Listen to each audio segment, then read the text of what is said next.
जय श्री गणेश। मैं हूं पंडित जगदीप। जेडी न्यूज़ 24 की ओर से आप सभी का सादर वंदन करते हुए आज के इस वीडियो में वास्तुशास्त्र और अविवाहित कन्याओं का विवाह नामक विषय से लेकर आपके सामने उपस्थित हुआ हूं। तो सबसे पहले मैं अपने क्लाइंट के उदाहरण देना चाहूँगा। अपने क्लाइंट के फैमिली वाइज और फाइनेंशियली स्ट्रॉन्ग होने के बाद भी उनका अपनी बिटिया के विवाह के लिए कुछ वर्षों का प्रयास निष्फल हो रहा था। बातचीत के दौरान मैंने उनसे पूछा कि आपकी बिटिया का शयन स्थल कहीं नैऋत्य कोण में तो नहीं है। उनको यह सुनकर के बड़ा आश्चर्य हुआ कि बगैर उनके घर का वास्तु निरीक्षण किए आपको यह कैसे पता चला कि उनकी बिटिया का शयन स्थल नैऋत्य कोण में है। उन्होंने जो नक्शा बनाया उसके अनुसार उनकी बिटिया नैऋत्य कोण में ही शयन कर रही थी। नैऋत्य कोण का शयन स्थल स्थिर कोण होता है। यदि अविवाहित युवती इस कोण में शयन करती है तो उसके विवाह होने में तरह तरह की बाधाएं खड़ी होने की संभावना ज़्यादा बलवती हो जाती हैं। अगले दिन उनके यहाँ जाकर उनके घर का संपूर्ण वास्तु निरीक्षण किया। विवाह के कोने अर्थात वायव्य कोण को विकसित करने के लिए कुछ यंत्र स्थापित किए।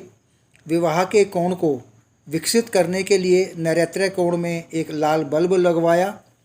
घर में विघ्न बाधा को दूर करने के लिए घर के नैऋत्य कोण में हनुमान जी की बड़ी ध्वजा लगाई।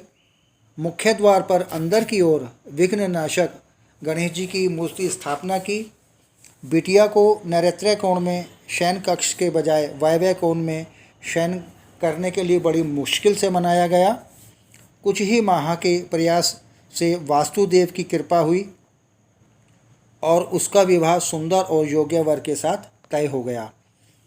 इसके साथ साथ वास्तु के समायोजन और यंत्रों के प्रभाव से इससे पहले वाले क्लाइंट के व्यापार में वृद्धि शुरू हो गई। उनके रुके हुए कारोबार में तेज़ी आनी शुरू हो गई और साथ ही कुछ पुराने केस कोर्ट कचहरी के चक्कर लगाने कम होने लगे। वायव्य कोण एक तत्व वायु है जो कि चंचल होता है।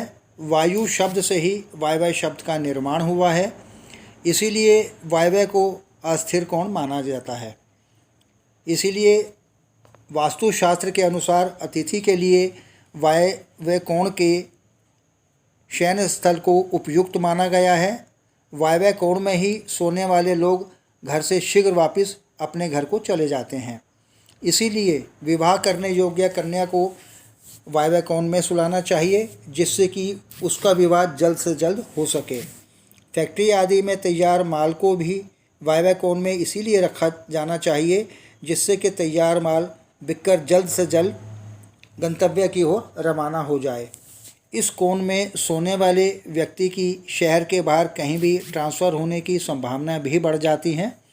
इसीलिए इस कोण में वसूली के लिए रोज़ शहर से बाहर जाने वाले लोग, मेडिकल रिप्रेजेंटेटिव और वास्तु सलाहकार को वायव्य कोण में ही सोना लाभदायक रहता है। अब आपका सहयोग। यदि आपके परिचितों के घर में उनकी बिटिया के विवाह में कोई समस्या आ रही हो तो उनकी मदद के लिए इस आलेख को फॉरवर्ड अवश्य करें। आगे प्रभु इच्छा, प्रसन्न रहें, स्वस्थ रहें। ऑनलाइन परामर्श उपलब्ध। आगामी वीडियो नए प्रसंग के संग आपकी समृद्धि की कामना सहित। पुनः जय श्री गणेश।